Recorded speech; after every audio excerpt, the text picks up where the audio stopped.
Drop it.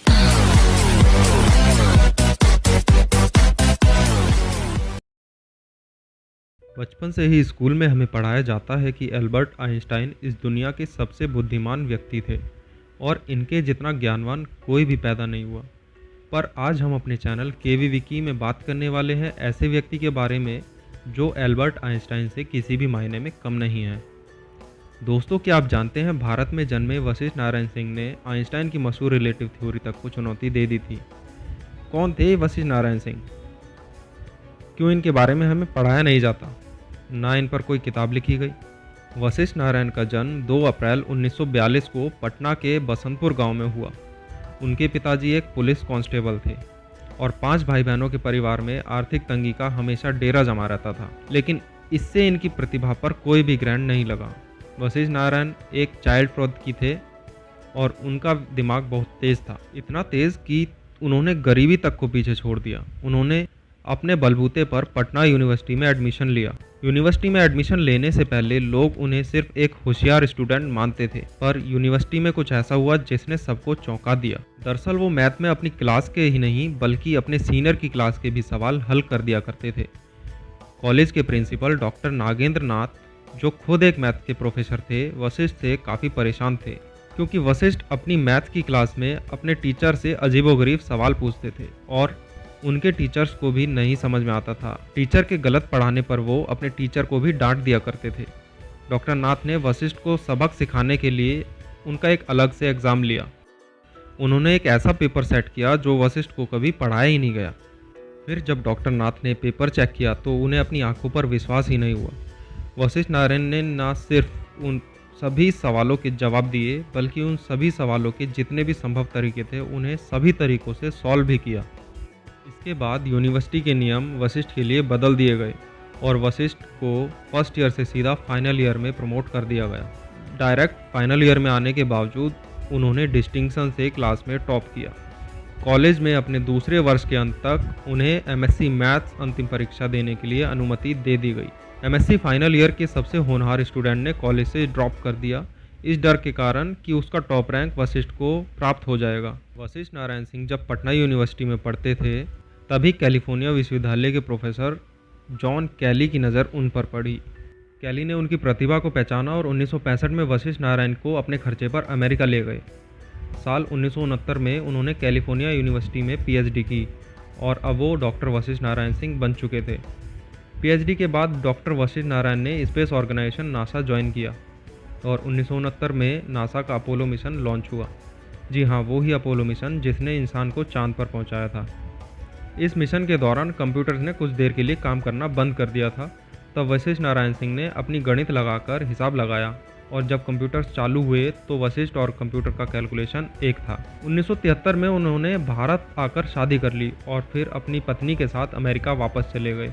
ज़िंदगी में सब कुछ बढ़िया था और फिर उन्होंने अपने जूनियर की एक गलती पर उसे इग्नोर करना शुरू कर दिया और वो काफ़ी चिड़चिड़े होने लगे। इतने चिड़चिड़े कि वो पहले कभी नहीं हुए। तुरंत उन्हें एक साइकेट्रिस्ट के पास भेजा गया। तब पता चला कि वो अर्ली स्टेज सिजोफ्रेनिया से पीड़ित हैं। इसके बाद उन्हें कुछ चिकित्सीय दवाइयों को लेने को कहा गया। उन्होंने यह बात अपनी बीवी तक को नहीं बताई, पर कुछ समय बाद उनकी बीवी को उनकी आदतों में कुछ अजीब लगने लगा और उनकी बीवी ने उन्हें एक दवाई लेते हुए देखा। तब उन्हें और उनके परिवार को उनकी मानसिक अवस्था का पता चला। वशिष्ठ नारायण और उनकी बीवी कुछ दिन अमेरिका में ही रहे, पर अच्छी जॉब और अच्छे लाइफस्टाइल के बाद भी उनका दिल भारत के लिए धड़कता रहा और 1974 में वो वापस भारत आ गए। वो अमेरिका से करीब 10 बक्से भरकर किताबें लाए। लौटने के बाद उनकी फैमिली ने डॉक्टर्स की सलाह के खिलाफ उनकी दवाइयाँ बंद कर दी। वो पहले आईआईटी कानपुर, फिर आईआईटी बॉम्बे और फिर आईएसआई कोलकाता के प्रोफेसर रहे। इस दौरान उनकी मानसिक हालत काफ़ी बिगड़ती गई। हालत इतनी बिगड़ने लगी कि उनकी बीवी ने वापस मायके जाने का फैसला किया। 1976 में इनकी पत्नी ने इन्हें डाइवोर्स दे दिया। बीवी के इस फैसले से इन्हें एकदम तोड़कर रख दिया। उन्होंने खाना पीना सब छोड़ दिया और वो पहले से ज़्यादा हिंसक होने लगे।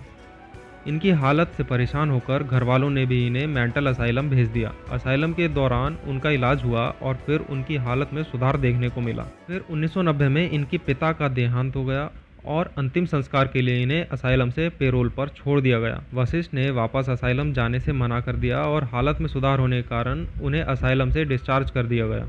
उनके भाई अयोध्या सिंह आर्मी में थे। उनकी पोस्टिंग पुणे में हुई। वशिष्ठ नारायण भी उनके साथ पुणे चले गए। 1991 में वे चेकअप कराने के लिए रांची के लिए निकले और बीच रास्ते ट्रेन से गायब हो गए।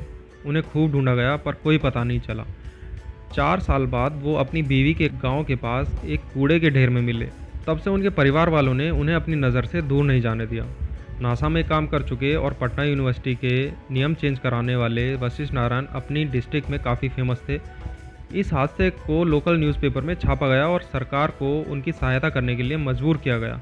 पहले इन्हें बेंगलोर स्थित निम्हांस में दाखिला दिया गया। उसके बाद दिल्ली के इबास में इनका इलाज चला। 2009 में ये वहाँ से भी बाहर आ गए और घर पर रहने लगे। वो सिर्फ अमेरिका से लाई किताबें पढ़ते रहते थे और पेंसिल से पेपर पर कुछ ना कुछ लिखते रहते। 14 नवंबर 2019 के दिन पटना में उनका निधन हो गया। उनके निधन के बाद सोशल मीडिया पर एक फ़ोटो बहुत तेज़ी से वायरल हुई, जिसमें उनके परिवार वाले सरकारी एम्बुलेंस के लिए परेशान देखे जा रहे थे। फ़ोटो वायरल होने पर बिहार सरकार ने अपनी इमेज को बचाने के लिए सरकारी एम्बुलेंस अरेंज कराई और इनका अंतिम संस्कार राजकीय सम्मान के साथ हुआ। वशिष्ठ नारायण सिंह को गणितज्ञ जॉन नैश के साथ रखकर देखा जाता है। जॉन नैश को भी सिजोफ्रेनिया नाम की एक बीमारी थी। बस फ़र्क सिर्फ इतना था कि जॉन नैश का इलाज हो सका और वशिष्ठ नारायण सिंह का नहीं। वशिष्ठ नारायण एक ऐसे व्यक्ति थे जिन्होंने समय समय पर एक्स्ट्रा ऑर्डिनरी होने का प्रूफ दिया, पर कमज़ोर सुविधाएं, निजी जीवन में असुविधाओं, समाज के पागल होने के बोझ ने उन्हें तोड़ दिया। ये देश का दुर्भाग्य नहीं तो और क्या है। जो आदमी भारत का नाम दुनिया के सामने रखने में सक्षम था, उसकी मौत के बाद 2 घंटे तक उनकी बॉडी को एम्बुलेंस तक नहीं पहुंची। ये वशिष्ठ नारायण का नहीं बल्कि हमारे देश का नुकसान है। जैसे आज दुनिया एल्बर्ट आइंस्टाइन को याद करती है, कल शायद वशिष्ठ नारायण सिंह को करती। दोस्तों, इस वीडियो को जितना शेयर कर सकते हैं आप उतना शेयर कीजिए, ताकि फिर किसी होनहार के हाल किसी वशिष्ठ नारायण सिंह के जैसे ना हो। हम कोशिश करेंगे आपके लिए ऐसी और वीडियो लाने की। फ़िलहाल चाहेंगे इजाज़त। ख्याल रखिएगा। धन्यवाद।